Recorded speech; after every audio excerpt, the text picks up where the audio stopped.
తెలంగాణ ప్రభుత్వం తీసుకుంటున్న కొన్ని నిర్ణయాలు ఎందుకు వివాదాస్పదమవుతున్నాయి? కోర్టులు జోక్యం చేసుకునేంత వరకు సీఎం కేసీఆర్ నిర్ణయాలపై సమీక్ష జరగకపోవడం వెనుక కారణం ఏంటి?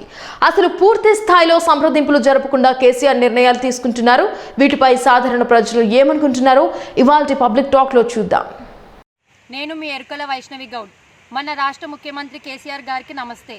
సార్, మీరు ఏ డిసిజన్ తీసుకున్నా, ఏ ప్రోగ్రామ్ స్టార్ట్ చేసినా లాస్ట్కి అది రాంగ్ అని హైకోర్టు హెచ్చరించే వరకు చూస్తున్నారు. ఇది చెప్పడానికి ముఖ్య కారణం ఏంటంటే, మీరు రీసెంట్గా ఉద్యోగాల నోటిఫికేషన్ రిలీజ్ చేసినారు. అది రిలీజ్ చేసినారు, బాగానే ఉంది. కానీ దాని తర్వాత మీరు ఇంకొక డిసిజన్ ఏం చెప్పినారు? రిటైర్మెంట్ అయ్యే వాళ్ళకి వయో పరిమితి పెంచుతా అని చెప్పినారు. ఇప్పటికే వాళ్ళు ఏజ్ అయిపోయి పని చాతనగాక రెస్ట్ తీసుకుంటున్నారు.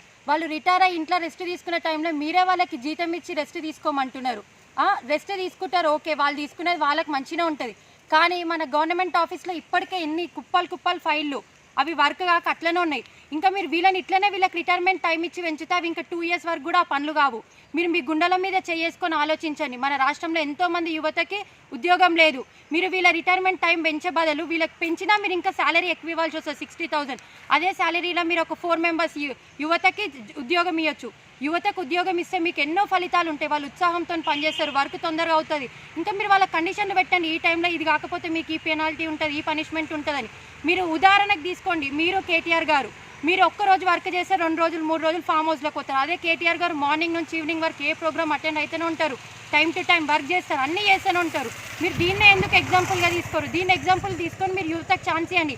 ఇంకా మీరు డిసిజన్ తీసుకునేటప్పుడు మంచి ఎడ్యుకేషనల్ వాళ్ళతో కన్సల్ట్ కావాలి. అంటే మన దేశంలో IAS ఆఫీసర్లు ఉన్నారు, అదే అత్యంత పెద్ద చదువు. వాళ్ళతో కన్సల్ట్ అయ్యి డిసిజన్ తీసుకోండి. వాళ్ళు మీకు కరెక్ట్ ఇన్ఫర్మేషన్ ఇస్తారు. కరెక్ట్ ఏ టైంలో ఏది చేయాలి, దేనికి ఏంది అని మీకు ఇన్ఫర్మేషన్ కరెక్ట్ వస్తుంది, టైం టు టైం. వాళ్ళు చదువుకున్న చదువే అది. మీరు వాళ్ళని కన్సల్ట్ గారు ఏది తీసుకున్నా తొందరగా తీసుకుంటారు. మళ్ళీ లాస్ట్కి దాని ఫలితం మాత్రం మంచిగా ఉండదు. ఇంకా మీరు ఇప్పుడు వీళ్ళకి రిటైర్మెంట్ టైం పెంచుతా అంటారు. మళ్ళీ ఇంకా కొత్త జియో ఏం పాస్ చేసినారు? ఎవరైనా ఎంప్లాయీస్ ఆఫీస్లో వండుకుంటే వాళ్ళకి జైలు శిక్ష అంటారు.